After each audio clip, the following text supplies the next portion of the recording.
And we're live. Oh boy. The Howard and John Hello, show. Howard. Howard and Hi, John John. show. It How's is it going? on. It is on. What's going on? The week has been, and we don't know. When we last when we met, we said we'd know by now, but we don't know. We We don't don't. know. We We don't don't know. know. We are a country in waiting. For those of you listening, maybe a little bit of a delay of time. The standings currently stand. Joseph Biden is at 253 electoral votes, Yeah. and Trump is at 214. So I maybe next week we'll know, but who knows? I think we'll know today. We'll know today. You think we'll know today? We'll know today. Yeah, the for sure. AP's got a different set of numbers, but I go with the more For sure. conservative ones. I'm confident we'll know today. So that everybody, whatever side you're on, you can start drinking this. Or you probably are already, but you can definitely start popping celebratory drinks soon, I believe. But we're not talking about that today. We are talking about something else today. What are we talking about today, Howard? Friendships. Making friendships in midlife, which is midlife. It's very difficult to do that. Why is it difficult? It's universally described as a difficult task. Universally. So universally. you have also found it difficult. We all find it difficult. We all find it difficult. How so? What does that mean? Can you define what difficulty means within friendship in midlife? What does that mean? Difficulty means that we have, very simply, we're not thrown into the same sort of, outside of work, we're not thrown into the same sort of social groups. Like I can't bond with someone over the wrestling team. I'm not on a wrestling team now. No? No, I'm not. I can't. You don't want to wear a singlet. If you wear singlets, some people may actually be inclined to be your friend. That's true. That's true. Just wear your singlet and walk around the neighborhood. But I might lose all the friends that I have. So it would be like this. and I'm not sure that I want the friends that would be attracted. You'd find out who your true friends really are. I would find out who my true friends are. And my true friends would find out who I really am. Anyway. Yes. So back to the PG version of our conversation. So it's difficult because, and I've done a little bit of reading up on friendships in midlife, and it's kind of a universally complex subject. It's difficult because we don't, when you're a little kid, you are on the playground and you're just playing kickball, and you have that in common. When when you're an adult, you have sort of little barriers. Maybe you have children and it makes it difficult to find the time to cultivate friendships, or we kind of we just kind of separate in a way that and we lose those connections, those institutional connections with other people, school being the number one. Which makes me very concerned, by the way, off topic, about what's going to happen with even the kids that are in lockdown with this pandemic. I know schools are kind of back, but that's got to have some. Yeah, my kid is over here. You might hear a little bit of clapping in the background. My kid's doing African dance right now. Wow. He's been fully remote and a very extroverted kid, and he hasn't seen a kid in the flesh for months now, other than his baby brother. For sure that for kids making friends right now, it's complicated to say the least, and super weird and raw to say the most. But how would you define friendship? Because I mean, most people have friends or something like that, but I find that people don't really think about friendship that much, or think about the status, the relationship. We just have friends, but I wonder how people really even process it and think about it and define it and think about it philosophically and whatnot. So when you think of friendship, how would you define it? I would say a friendship is a non-familial, non-romantic supportive relationship. That sounds pretty clinical. That's good. Did you look that up or something? Just thought about that right now. That you just did? came to my mind. Yeah. Hold that out and just started. Hold it right out. Yeah. I'm done. Can you repeat that again? What was Later? that again? Check it out now. Of course.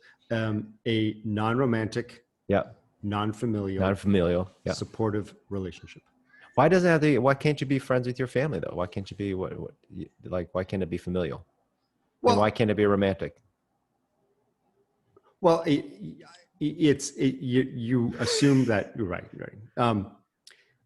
It's a good question, and I think you can be friends with friends with benefits. You can have that, and you could, yes, and you can be friends with your family. I know many people who are best friends with their siblings, or they consider their mom their best friend, and I've seen all the memes. But I don't. I do count that, and I'm not. But you think they're cheating? No, I'm not. I don't devalue those things. I'm just saying that friends also are characterized by friendships come and go out of your life in a way. They it's not uncommon by the time, and I'm talking about from the perspective of I'm 55, of a person who's been around a little bit, and you sort of ebb and flow with these friendships, and family is kind of always there, that's true, and your romantic partner is even more always there, but so there are some differences. So I'm going to stick to non-romantic, non-familial, and assume that the complexities of family and romance are for other episodes, and but certain elements can apply. Yeah. I mean, I agree. I think as far as if you want to really make stark distinctions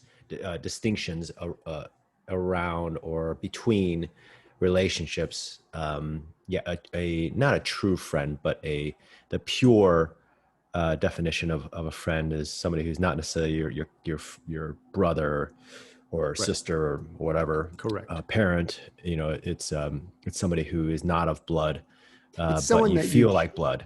It's someone whose company who you choose to be around, which that separates the family, for most of us, you don't choose your family.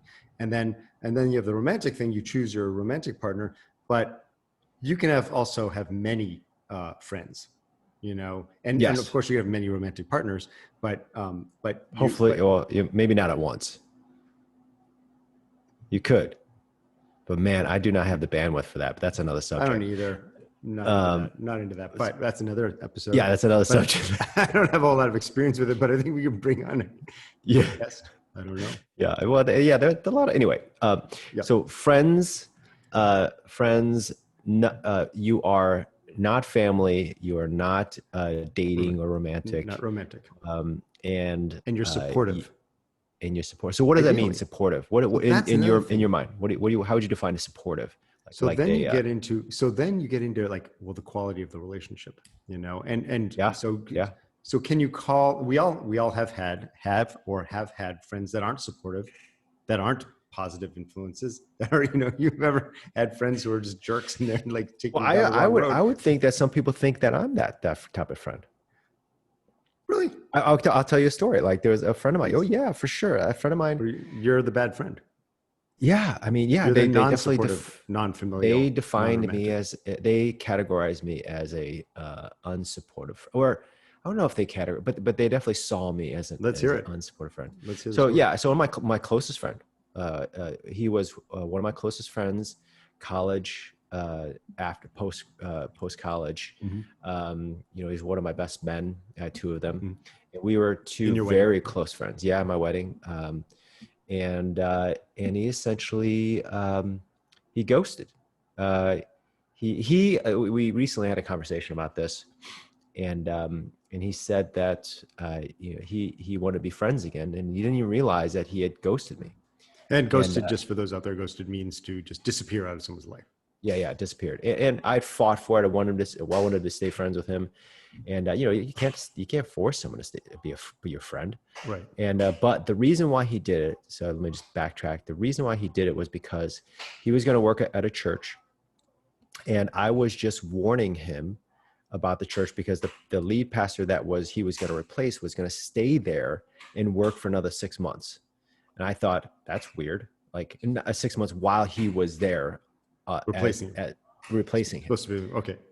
So it'd be like, so I felt like that's odd. That's, that could be a power struggle. That's going to be, a difficult transition for him, because how do you take over? So you're warning your friend. I'm warning my friend about the situation. Right. Yeah. And I was just like, hey, are you sure you want to do this? Like, I mean, I think it's going to be really tough, blah, blah, blah, Yeah. And he took that as very, antagonizing. And I also, I think I brought up something in the past where I was like, this was something you said that you regret it. So something I had warned him against in the past. And then he did the thing I warned him against, and he felt like he regretted that a little bit. I think maybe I'm misremembering, but then I reminded him of that situation, which happened years before. And he just felt like I was, just being a Debbie Downer with him. And then from there, I think he got really ticked off at me. I was just kind of like challenging him on his thoughts on this thing. He was kind of rosy about it and positive. And I was like, yeah, I'm just not sure. I don't know, but I'm just telling you what I think. How did it work out at the job? So after that, he did not have any more conversations with me about it. Did he take the job? He took the job. Yeah. Ended up working fine. Okay. After years, though, it took years, and there was some real rough stuff in the first couple years, I think. But then after that, it started to get better, and then now it's been like, I don't even know, like 7-8 years now. And he's still there, and things are good. Still there, and it's great. Right, but it was a rough at the beginning, as you predicted. Super rough, yeah. Okay. But in the process, I think he took it as like, I was just not supportive of him. I guess that would be a good way of saying it. That's interesting. That is so interesting. It's sad. It's sad because, it's tragic, for sure. We talk about, that, we hear things, our friends say things to us and our partners say things to us, sometimes I just want to be heard. Sometimes I want you to challenge me. How do you know when to challenge someone or when to just be supportive? And is being supportive just saying, yeah, take the job, go for it, and holding that information? I think most people do that, though. I think most people do that. They're like, they're cheerleaders, and they're like, yo, no, you should. I have never been that type of person. I have always been a challenger. And as you know. Oh, man. Oh, man. But so are you. You are also a challenger. Yeah, I don't think so. I think I get along. No. You don't get along. Maybe I don't know myself. No. You do not get along. You do not. But that. All right. But so he wanted you to be. And how do you know? How do you know? Did you ask? Hey, do you want to hear the truth, or do you want to be supportive, or do you want to know my thoughts? What do you? Is that? Do you preface things with your friends? I don't remember if I did that. Sometimes I did. I probably should. But I personally, my philosophy with friends is, if they're my friend, I want them to tell me what I am doing that they think is stupid. Tell me when you cross the line. Tell me when I cross the line. Cross the line, or I'm about to because I don't have the corner on knowledge. I expect my friends, my expectation is to treat, I want them to be as honest to me as possible, because I know I do not know everything. That's it. And part of being a good friend is I think one of the great things about friendship is the openness, is that candor, is the freedom and the permission to be, because, if you have a friendship and you are supportive, then you are by nature trying to speak and think in the most sort of positive way for the best. Yes, looking out for your wishing them well. Interest, right? Yes, 100%. But it's not always that way. So then we have the term frenemies. Frenemies, people. And that's more of a high school thing or a junior high school thing, where maybe even a work friends thing, where you have there's like someone's telling you something, but they're truly trying to manipulate you. Yeah. I don't suffer that. So what let's talk about the ideal. What is like the ideal? What does that ideal friendship look like? I mean, not a perfect friendship. I'm not talking about perfect friendship. I don't think there is such a thing among humans. And what what do you think that looks like? And maybe we can segue into like how we became friends. I think maybe some people would be curious about that. Sure. Not to say that we're the ideal, but at least it's an example of a friendship, of a good one. And so, what words come to mind when you are thinking of an ideal friendship? I mean, for me, I would say the trust. I would say honesty. I would say I would say prudence, but I don't know if I want to use that quite the way. Prudence meaning like you know how to treat that person at the right time. And then respect and love. So those are just a few big terms, but I think a lot of people, I take friendships very seriously. Typically, I take most things very seriously. Yes, you do. You're intense. But I'm very intense for sure. I've used to fight it, but I'm now, as much as I love to laugh and joke. Embrace your intensity.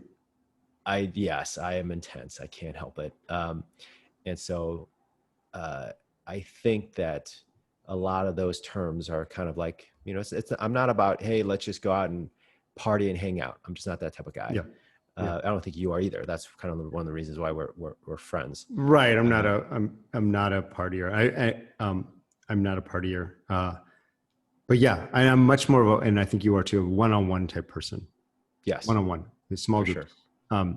And I don't have, and we were on a walk yesterday. And we were taking a walk. We chatted about some of this stuff, and I said to you that I don't have like drinking buddies. Yeah, I don't like have beer buddies. I don't go out. You've never had drinking buddies? Well, like in college, I was in a fraternity, so I had like a lot of drinking buddies. 20 drinking buddies, most of whom I rarely drank with. I wasn't never been a big drinker, and I've never really been really motivated to join big groups. As I've said before, I really have to know my job, to be comfortable in a social environment. Yeah. And when I'm one-on-one, I know my job. My job is to be the counter to you when we're taking a walk. And I feel like that, but when it's, 3 people or 5 people or 7 people or, it's 8 people, I start to kind of get lost a little bit. I can kind of, be sort of, I kind of disappear. I feel like I disappear. Interesting. But but one-on-one relationships, I do enjoy very much. And I don't have a lot of them, but those that I have, I guard them and I try to cultivate them. Not to say that I speak with these people every day. I would add one more word to that little list of you as a trust. Respect, love, prudence. I would say boundaries as well. Boundaries. Yeah. What does that mean? Well, boundaries. Like you erect walls. I think it speaks in a sense to kind of what you said. Prudence. It was like prudence is kind of like I know how to handle a situation when you bring up a troubling situation to you. I know when to challenge you. I know when you if you're talking about something, maybe a work-related thing that's troubling you, and you can kind of get a sense for when you want to be supported and just listen to, or when you want to be challenged. Right. I think it's like that. I get that sense from you too. You have a good gauge at that. So I would say that falls into the category of prudence. Boundaries have to do with kind of, can I say no to an invitation to you? Right. Yeah. Do I know also from my side, do I know when it's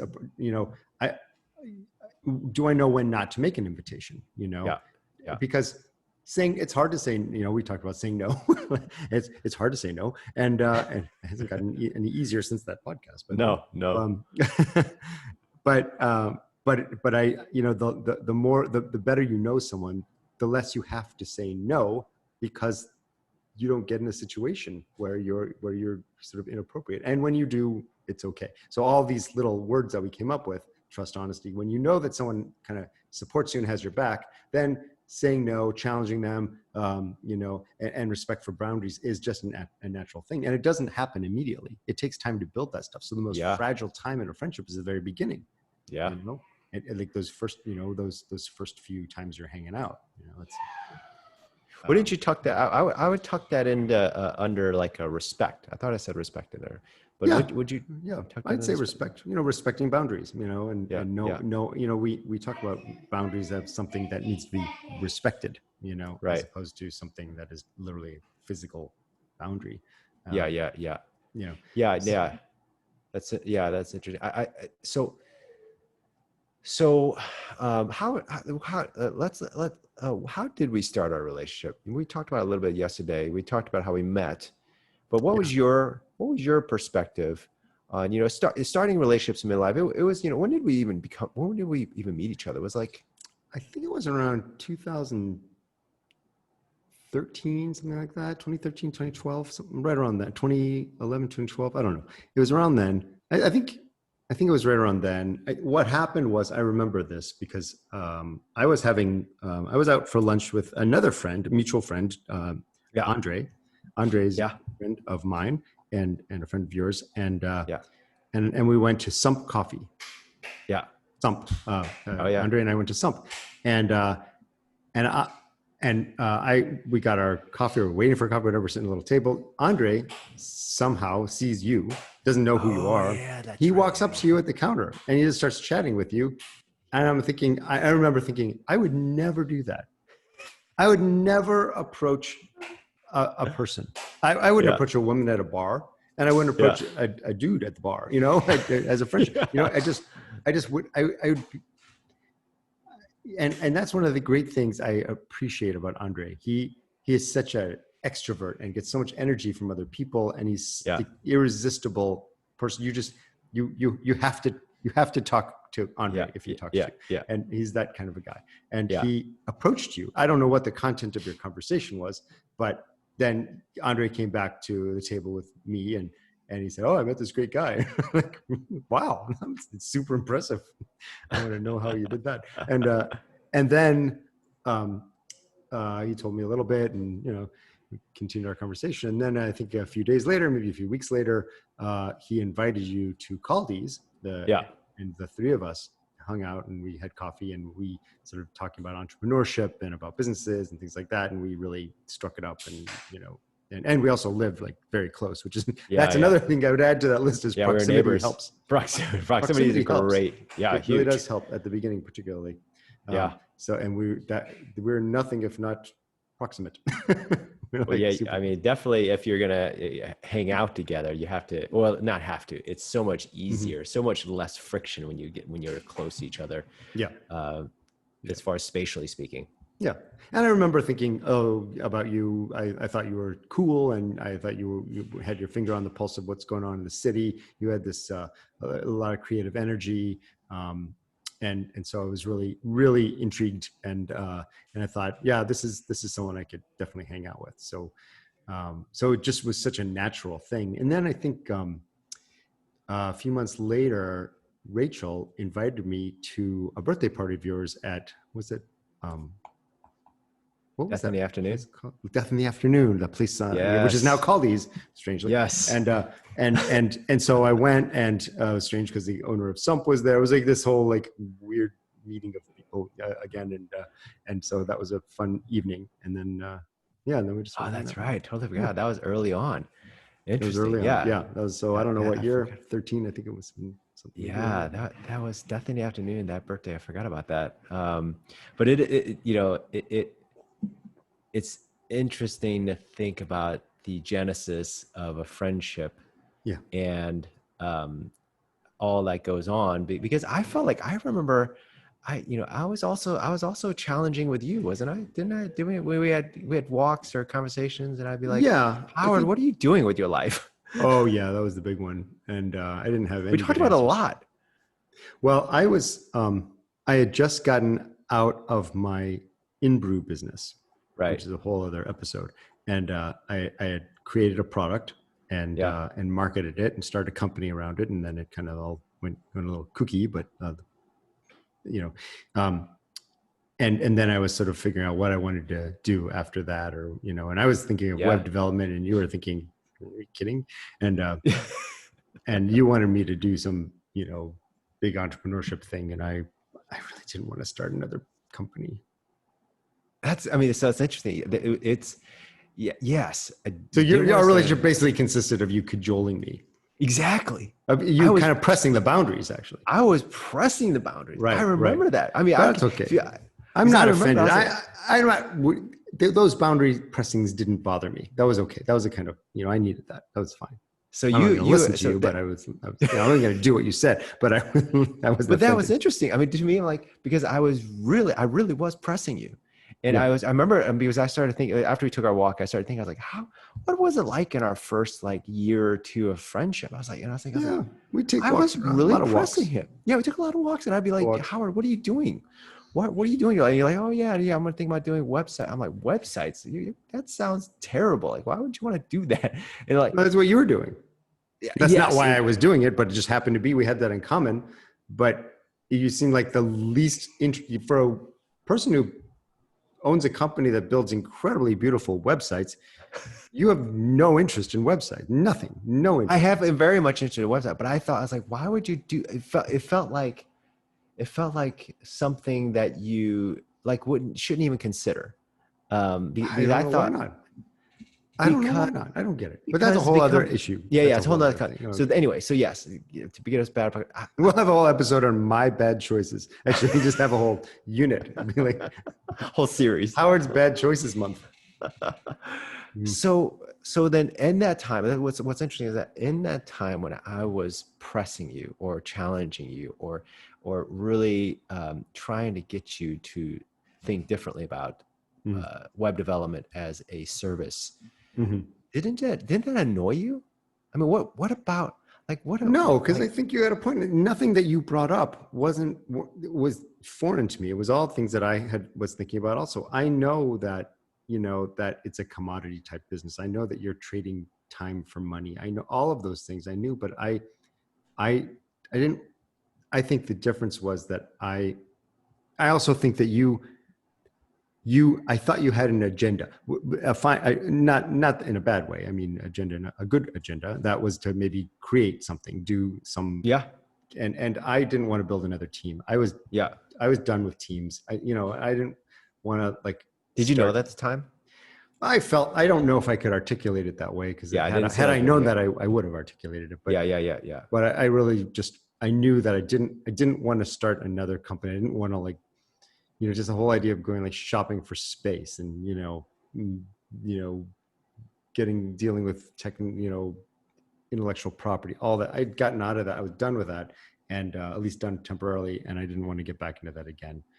So that was, but it didn't bother me and I appreciated it. And I still think about those conversations and your voice resounds in my head as I question all the time what I'm doing. So, thank you. That's interesting. Yeah, no, you're well. So that's very interesting because, I think a lot of friendship is just uncontrollable. Like there's a book called The Four Loves that this writer C.S. Lewis wrote, and he said he attributed to like the sovereignty of God. Like it was just something that you can't control. Like you could whatever you want term you want to use, maybe use fate or something else. But I do think some of the closest friendships that we actually find, we actually trip into, and I think that like with us like being friends, like it just kind of happened. And also it accelerated pretty quickly. Like so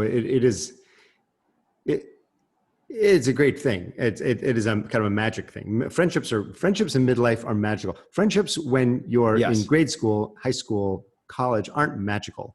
They can be, but they're really just like, there's no miracle to meeting a like-minded 20-something when you are, when you're the same, when you're taking all the same courses in that subject, or when you're playing the same sports, when you're doing that stuff. But to overcome the isolation and the compartmentalization of midlife, and find yourself in a friendship, in a non-familial, non-romantic relationship with someone who shares your interests.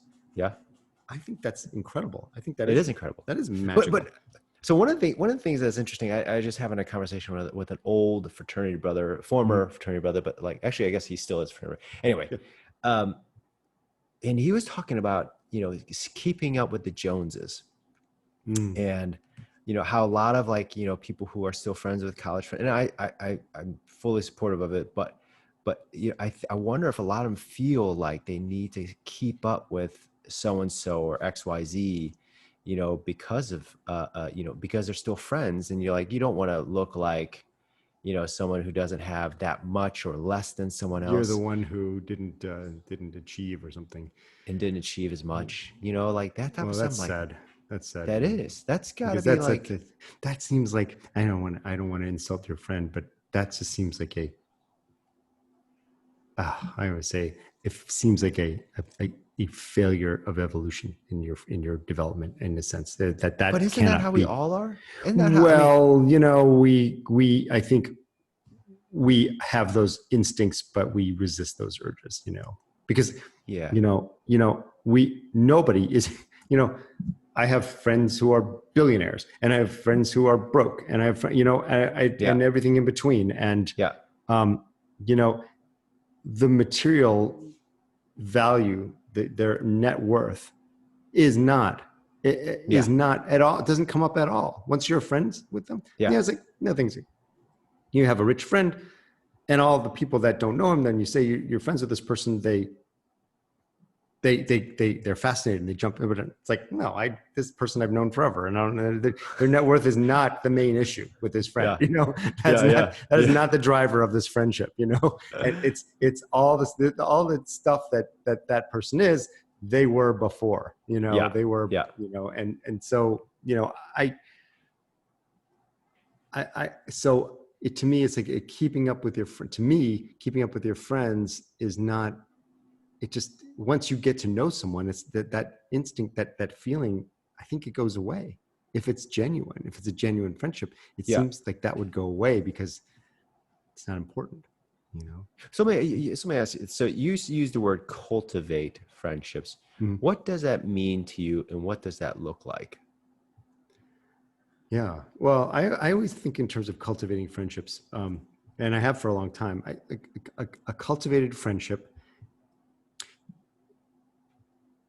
I think it also is the approach that you take, and the approach that you kind of describe. It's like, you know, you see someone who's interesting and you purposefully build that relationship. Now, friendships, as you also mentioned a moment ago, that friendships just build and they just happen and you just find yourself in them.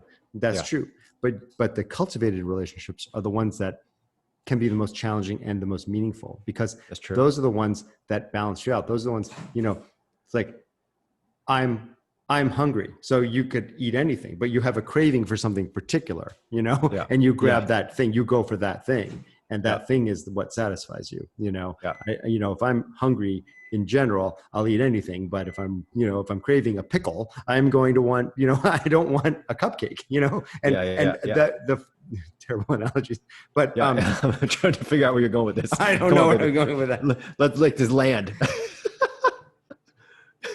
Flying free here. It's Friday. Anyway, you when you're selective, when you're sort of curating your life, when you curate your life versus let life happen to you, you cultivate your friendships rather than just, because you're going to attract all kinds of people. You're going to attract, you know, and I would say the same thing with romantic relationships. People are going to come, and if you're not careful, if you're not understanding that this person is great for this, but maybe not for this, you know, you know, maybe that's not the person to marry or date. And with a friendship, I think, you know, there was a reason, there was a value, there was something about you at that particular time in my life, and maybe me at that particular time in your life. Likewise, for sure. That filled a niche that was needed to be filled. You know, you know, and. No, for sure. And it still does. This gone on for, you know, years, you know, and you know, almost 10 years. And, you know, I think that, there are things that I get out of our talks and walks that I don't get out of other friendships and relationships. Likewise. I think that, you know, I think that's interesting and everybody's different. I don't think everybody's an introvert. Some people are extroverts. Like my father was very much an extrovert. He had to have like about 20 people around him. And, he was a restaurateur. He was restaurateur and a life of the party. Really? He's just, oh man. I mean, he literally, like there'd be nights like he'd be playing mahjong with like his buddies, smoking up cigarettes, like in the basement, man. I mean, literally all night. I remember falling asleep to hearing that the glass blacked, like being shuffled around. Shuffling around. I know. And I'd be like, there's my dad, and like doing his thing, just holding court. Oh, I mean, he'd be with the table, but like literally he had to have like, 50 people surrounding him. And I'm just not that type of person. And I'm more my mother, but except my mother would be around just her. And so I was in between. Solo. And I think that everybody's different, but I do think that everybody should have at least a couple of very close friends, especially midlife. And I think a lot of people do, but I don't think that a lot of people may realize the intentionality that goes into it.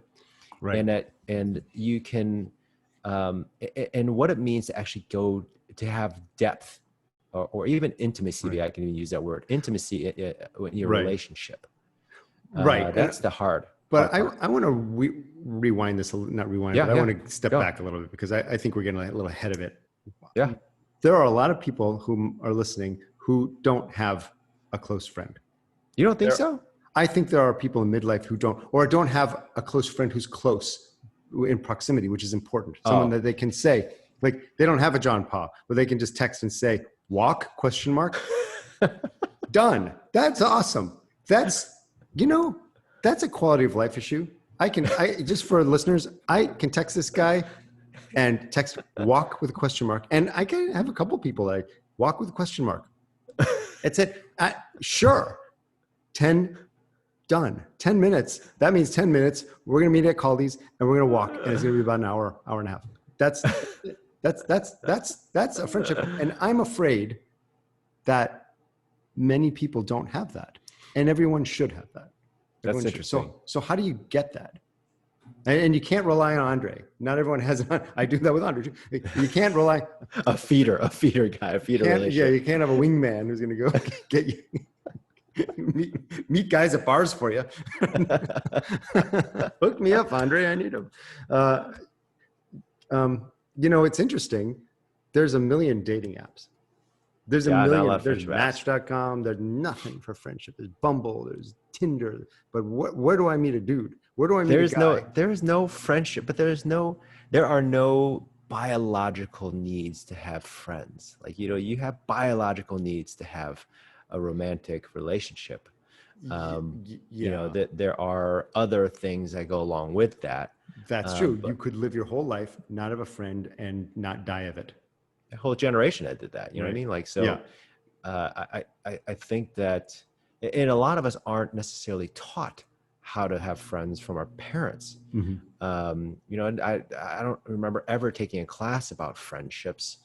I don't really even remember hearing people talk about friendships and what that even means and how to cultivate them, that you can't even cultivate them.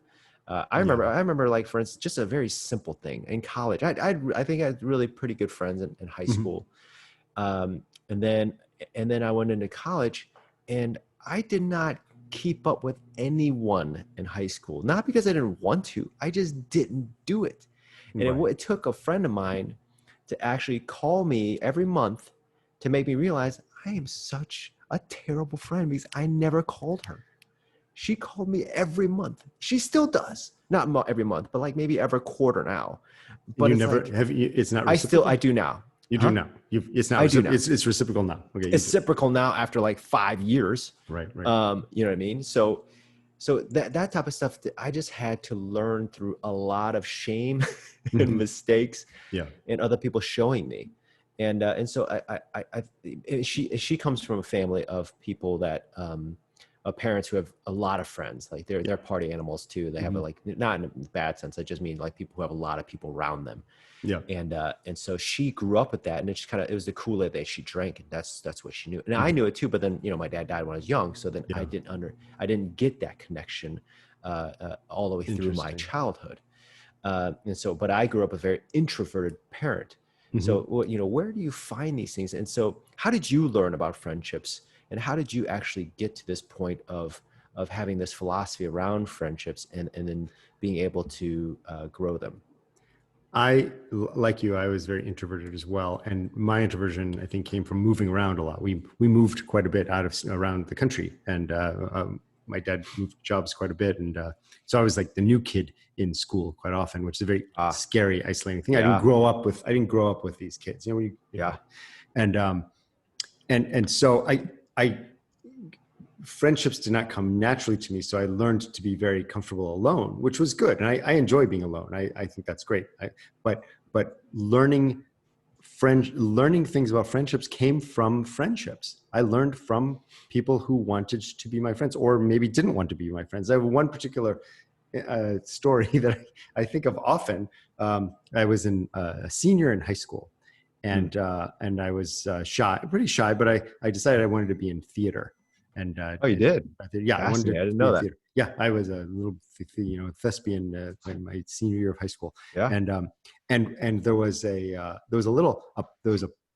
party among the sort of the theater group of people, and it was a final episode of MASH. This dates me, so this is like, it was in 1982, and there was a invitation floating around for people to go to this guy's house to watch the final episode. It was a party, and I didn't feel like I was invited. I didn't feel like how do you know if you're allowed to go? Because no one said, would you like to come? It was just being talked about at lunch. Yeah. So I assumed I wasn't invited. I assumed I wasn't hurt. I didn't know what I didn't, and that was senior. I wasn't like a little kid. And then eventually, the guy who's hosting the party came up to me and said, you never talk about, are you coming or you're not going? What do you need, a raised letter invitation? He said that literally. And I said, yeah, I need a raised letter invitation. I needed a raised letter invitation. Yeah. So he taught me explicit. Yeah. I needed that, I don't know what that really taught me. It taught me something about myself, that I need a raised letter invitation. And that's my problem. That's my problem, to assume that I'm not included. Yeah. But that was eye-opening to me. And that's the first thing that made me realize that, wow, I'm not like everyone else. I'm not, and maybe there are other people. Like, how do you go from sitting around hearing people talking about an event to assuming that you're part of that? That takes some confidence, and chutzpah, all that moxie, chutzpah, all those words. It is nerve. To me, it was the same feeling as like I would never have walked up to you if you're standing at the bar, and Andre did.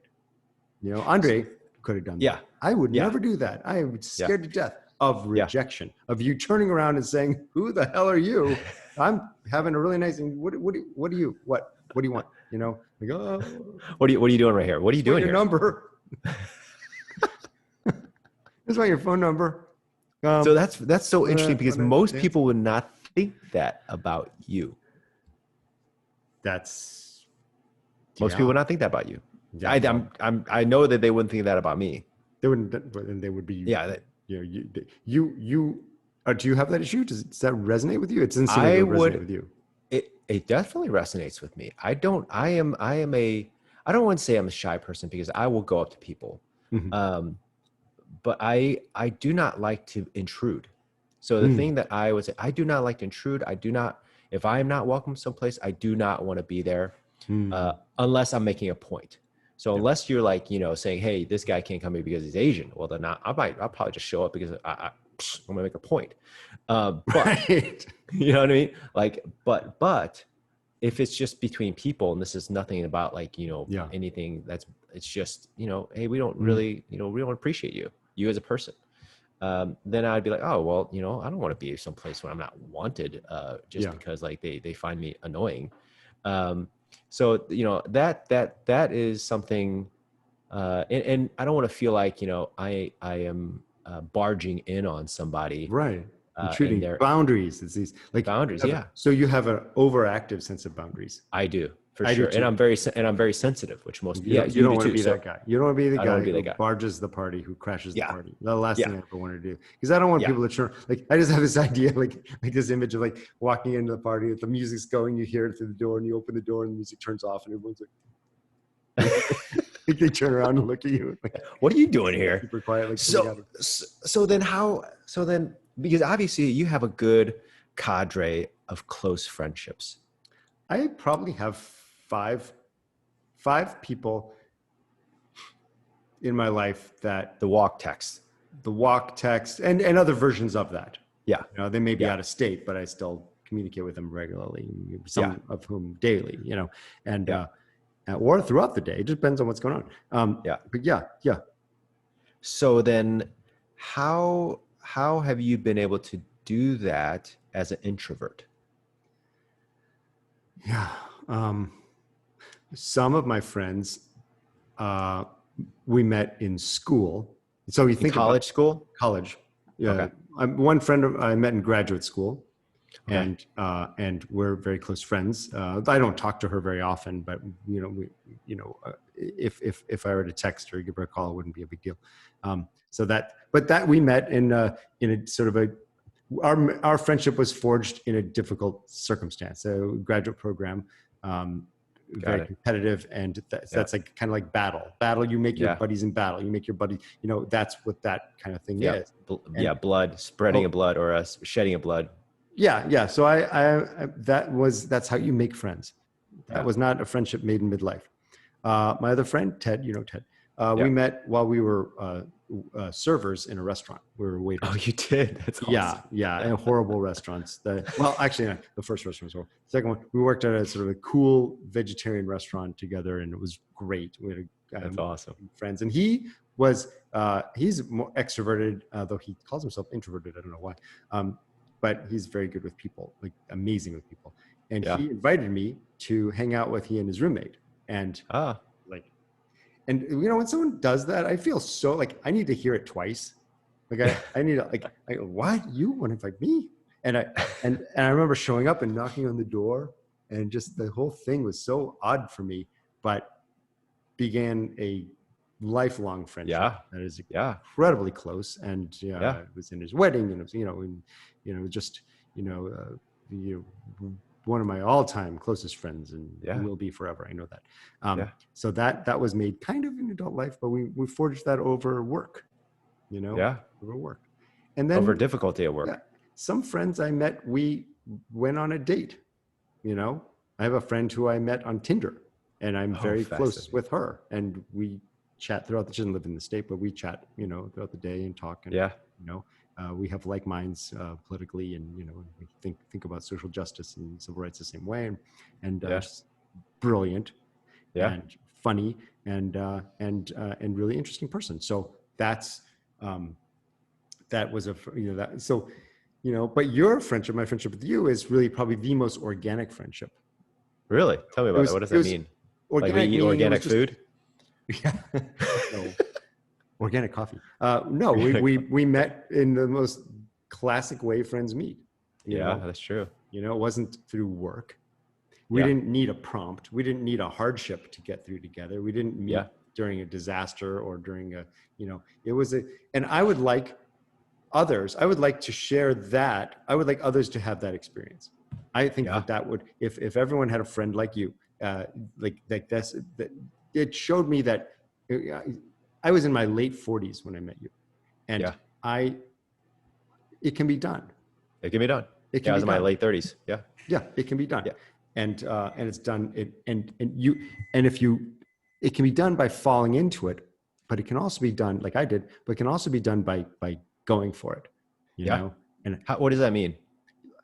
Why did Andre have to walk up to you? Why wasn't I walk up to you? What did Andre see in you that I didn't? Don't know. What did he say to you? I don't even remember. I'm not the detailed see that person. Guy? See that bald guy over there? You talk to him. Talk to him. What's your number? Yeah. I don't even remember. You don't I remember just what remember that was? thinking, no, I remember Andre.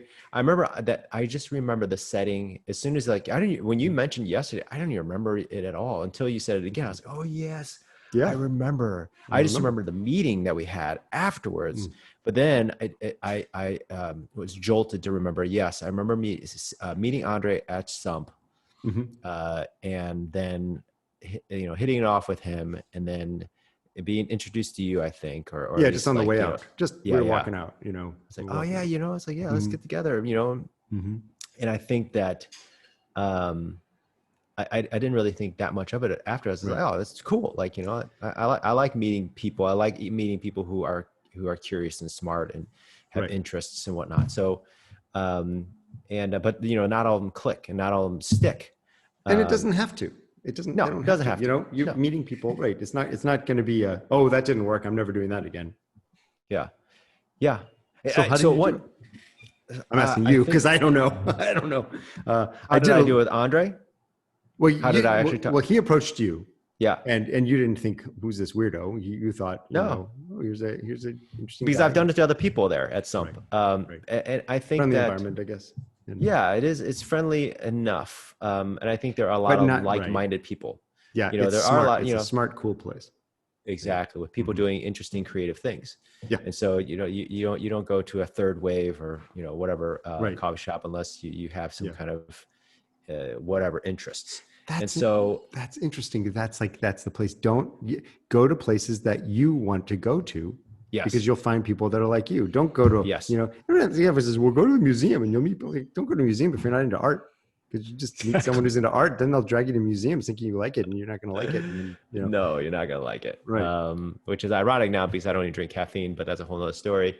I think that the thing for Andre and me, and then how you and I connected, and I think for anybody, for me, like I think that life is enriched through relationships, and Mhm. not just through romantic relationships, or family. Yeah. But I think I do have a sense of craving, especially people who challenge my thinking, not just challenge it, uh, uh, you know, uh, change it in a degree, and make it richer.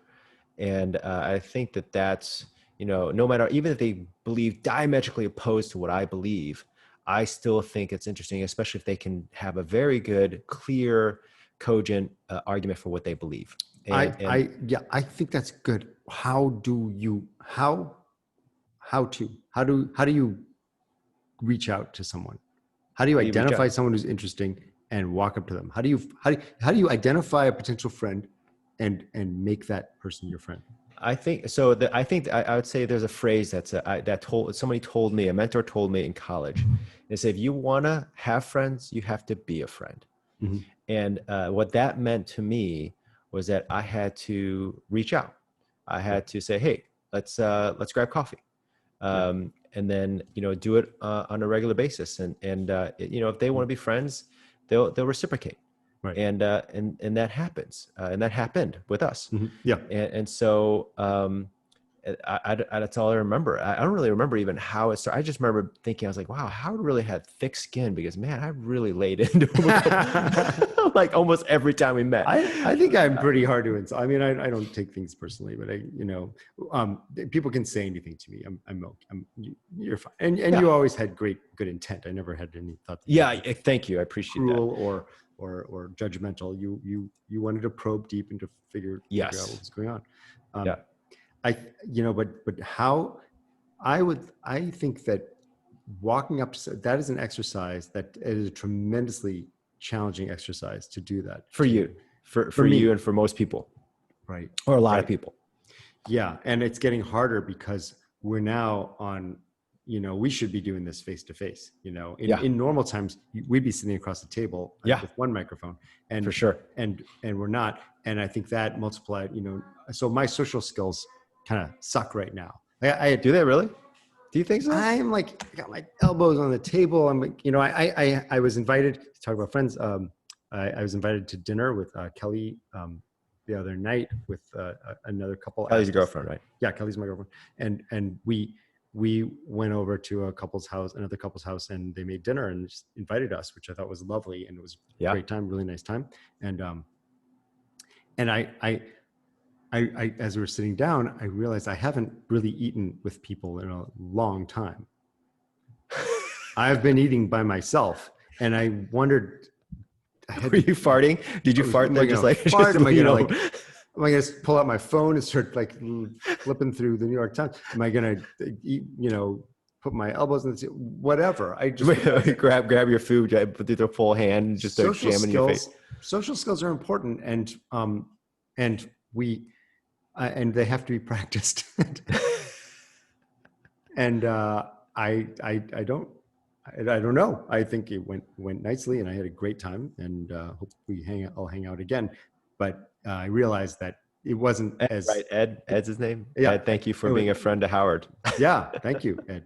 And great time, and it is nice, and I look forward to seeing how that friendship goes, because then we get into a whole other subject about we're running out of time here, but couples friendships, it's a whole other issue. That adds a layer of complexity. And that's a unicorn friendship. Mm-hmm. But it is difficult to deal in real life, since we've all been sort of cooped up, and so what would be the last or a lasting idea that you want to leave with people about friendship? What would you say to people about just any idea about friendship? Obviously we can dig deeper into further episodes about this subject, which I'm sure we will, but if you were to leave one idea with people, what would it be?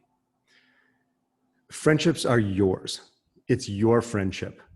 So it is not something that you're not doing. Sometimes friendships change, and you have to allow those friendships to change. And sometimes people drift out of your life, and that's okay. If you're feeling like, you don't want to hang out with this person anymore. This happens. And it happened to me like when I was much younger, you change, and that's okay. That if it's a real friendship, it'll stay, it'll remain, it's resilient, and it will come back in the right way. Or if not, it doesn't come back, but I have some of my closest friends come and go. They're gone, and then years maybe, and then they come back, and it feels like it hasn't been any time. So I think that, friendships aren't defined by the number of contact points you have throughout the day, contact moments you have, or throughout the week, or the number of minutes you spend speaking with them on the phone. It's purely quality, it's purely quality. So I think, don't feel, you only have 24 hours in a day, spend it with the people that you want to spend it with. And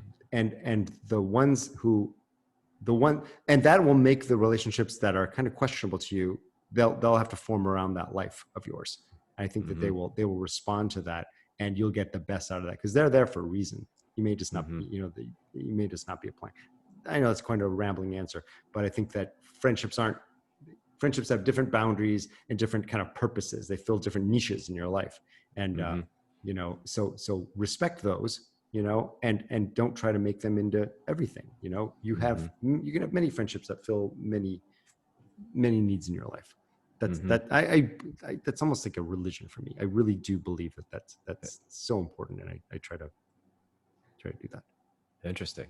How about you? Words of wisdom. When you said really, I was like, wow, okay, interesting. I would love to dive into that further. We're out of time. But let me just give a quick thought is, I think that if you can't be honest with your friends, those are not friends. Yeah. And I think that you just, it took me a long time to kind of get over that because, because I'm an upfront person, and I'm an acquired taste. And I think that for you listener, if people can be my friend, I guarantee you can find friends, because I am not an easy person to be friends with. I'm sure. I mean, ask my wife. My wife is married to me. I'm like, what? I thought I was unmarriable. And I also, to some degree, like, I am not an easy person to be friends with. That's why I was always like, man, I was like, Howard, what made you want to be friends with me when I'm like literally like at you, and with good intentions, of course. Well, I think that's the key. And so how do you make those good, that's in the rhetorical question, how do you make those good intentions, make your potential friend aware of those good intentions so that when you are challenged, they know that, it has to just, it's an organic process. You build that trust. You build that trust. And then if it doesn't work, it doesn't work. It doesn't work. Yeah. It doesn't mean that you had bad intentions after all. Yeah. It just means that it didn't work. Maybe you swing around and try it again, or maybe try someone else. But the world's a big place. But what was amazing is that, I was just me and you were just you, and something clicked. Yep. And that's just who I am. If I see something that I think is not the greatest idea, I'm going to go for it and be like, or challenge it. Yeah. And so we just happen to be really a good fit for each other. So that's you out there, an audience with us, I mean, no matter who you are, be that person, and you will find friends for sure. Right. Be authentic and go outside your comfort zone occasionally. For sure. Talk to strangers, or just connect with Andre and he'll talk for you. Or you have anyway. Great talking to you, Howard. Yes, great talking to you, friend. We will connect soon, and we'll talk to everyone a week from today. Sounds good. All right. Oh, subscribe, and reach out to us if you want. howardandjohnshow@gmail.com. howardandjohn.com. And review us on podcasts. That will help other people to hear us as well. So we're on every platform. Everyone. Yep. All right. Talk to you. Signing up.